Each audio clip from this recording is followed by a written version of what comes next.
जैसे जैसे जून का महीना नजदीक आता है, ओडिशा का पवित्र शहर पुरी एक अलग ही रंग में रंगने लगता है। 4 धामों में एक माने जाने वाले जगन्नाथपुरी में हर साल आयोजित होने वाली रथ यात्रा न सिर्फ भारत बल्कि दुनिया भर के भक्तों को आकर्षित करती है।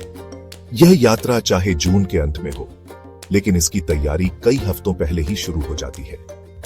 पुरी की गलियां, जो आम दिनों में शांत और सामान्य नजर आती है, रथ यात्रा के आते ही जैसे जाग उठती है।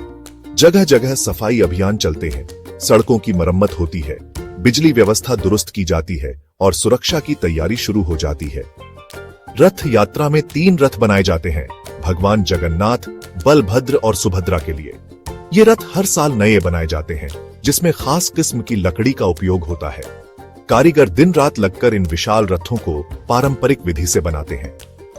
रथों की ऊंचाई 40 से 45 फीट तक होती है और ये न सिर्फ धार्मिक आस्था के प्रतीक हैं, बल्कि स्थापत्य कला का बेजोड़ उदाहरण भी।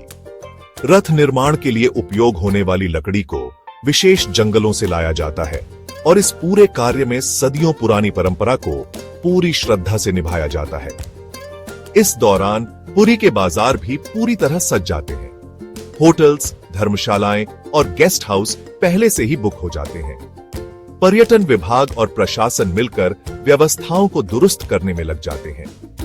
भक्तों की भारी भीड़ को देखते हुए सुरक्षा के विशेष इंतजाम किए जाते हैं।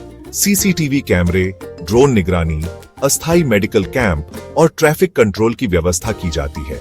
लोकल दुकानें, खाने पीने की जगह, ऑटो रिक्शा चालक, सभी के लिए यह समय व्यस्तता और कमाई का होता है।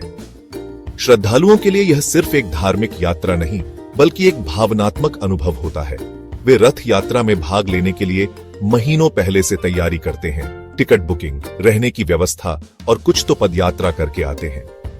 मंदिर में सेवाएं देने वाले सेवकों, सेवायतों की भूमिका भी इस दौरान बेहद अहम होती है। वे भगवान के विशेष स्नान, वस्त्र परिवर्तन और पूजा अर्चना में लगे रहते हैं। इसके साथ ही मीडिया और डिजिटल प्लेटफॉर्म भी इस आयोजन को दुनिया के कोने कोने तक पहुंचाने में जुट जाते हैं। दूरदर्शन, यूट्यूब चैनल्स और सोशल मीडिया पर लाइव स्ट्रीमिंग के जरिए लाखों लोग इस भव्य आयोजन का आनंद लेते हैं। कुल मिलाकर रथ यात्रा से पहले पुरी की जो तस्वीर बनती है, वह आस्था, परंपरा और तैयारियों का अद्भुत संगम होती है।